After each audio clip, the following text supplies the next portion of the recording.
Hey guys, I want to show you a new plant. This is a super sculptural plant called Acanthus mollis. It's a flowering perennial that goes deciduous in summer, and it's native to Portugal, parts of southern Europe, and across the Mediterranean Sea, into Croatia and also North Africa, but actually grows pretty well in our climate in California. Now it's really distinct because it's got these incredible leaves that are deeply lobed, dark green in color, and just very broad-leaved. It's very sculptural and bold. The plant itself is about 3 to 4 feet tall and 2 to 3 feet wide. It puts out these incredible vertical tall flowers that are white and light pink in color. They're flower spikes, and they start appearing in spring and continue through early summer. Once it gets too warm, the plant starts to kind of wither. It goes deciduous, and at that point you would cut it back. This plant performs better in coastal temps. It really appreciates cooler temperatures. It likes cool air. So on the coast, you can plant this in full sun, no problem. But if you live more inland, then you definitely want to plant it under a canopy of a tree. Give it some light shade. It appreciates the morning sun, and make sure you irrigate regularly. You can turn off the irrigation once it goes dormant in summer, and then after the spring rains, it'll just start coming up again the following year.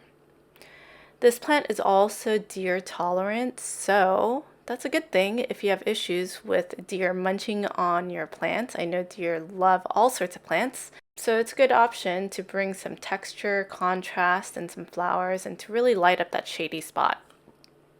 I do have a warning though. This plant does spread by rhizomes pretty aggressively. So if you decide to plant this, I would make sure to plant it in a spot where you're not going to disturb the soil at all. A good spot for this would be under a tree canopy like an oak tree, or in this case in the video you can see that it's planted under olive trees. And it's actually quite nice because if you have it in the background under a large tree canopy and plant it in mass, and it goes summer deciduous, you just cut back all the plants and it looks really clean and tidy.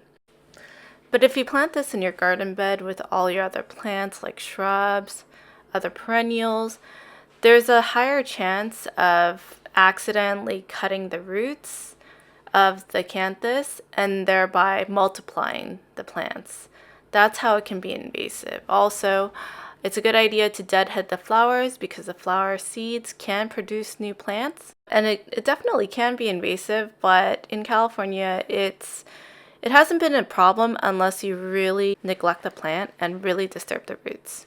So if you're careful about this, if you're knowledgeable about this plant, and you know how to work around it, then it could be a really beautiful addition to your garden. Another common problem that you might encounter with this plant is that it does attract a lot of slugs and snails. So if you're the type to use Sluggo in the garden beds, go ahead and use it to manage those pests.